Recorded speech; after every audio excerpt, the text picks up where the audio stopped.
long apprenticeships, but too often they cannot agree on the best course of action. The SARS-CoV-2 pandemic made it clear that disagreements among experts may extend even to such seemingly simple decisions as wearing a face mask. By the end of March 2020, 3 months into the pandemic, the World Health Organization still advised against doing so unless a person was infected, and the reversal came only in early June 2020. How can those without any special knowledge take sides or make any sense of these disputes that now often end in retractions or the dismantling of previously dominant claims? Still, such continuing uncertainties and disputes do not excuse the extent to which most people misunderstand the fundamental workings of the modern world. After all, appreciating how wheat is grown, Chapter 2, or steel is made, Chapter 3, or realizing that globalization is neither new nor inevitable, Chapter 4, are not the same as asking that somebody comprehend femtochemistry, the study of chemical reactions at timescales of 10 to the minus 15 seconds, Ahmed Zewail, Nobel Prize in 1999, or polymerase chain reactions, the rapid copying of DNA, Kary Mullis, Nobel Prize in 1993. Why then do most people in modern societies have such a superficial knowledge about how the world really works? The complexities of the modern world are an obvious explanation. People are constantly interacting with black boxes, whose relatively simple outputs require little or no comprehension of what is taking place inside the box.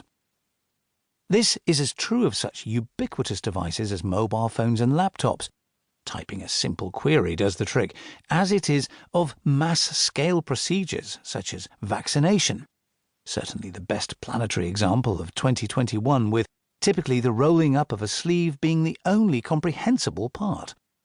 But explanations of this comprehension deficit go beyond the fact that the sweep of our knowledge encourages specialization, whose obverse is an increasingly shallow understanding, even ignorance, of the basics. Urbanization and mechanization have been two important reasons for this comprehension deficit.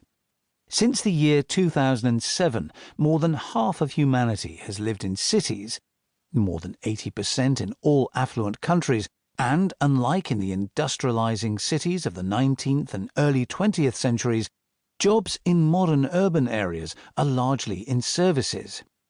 Most modern urbanites are thus disconnected not only from the ways we produce our food, but also from the ways we build our machines and devices, and the growing mechanization of all productive activity means that only a very small share of the global population now engages in delivering civilization's energy and the materials that comprise our modern world.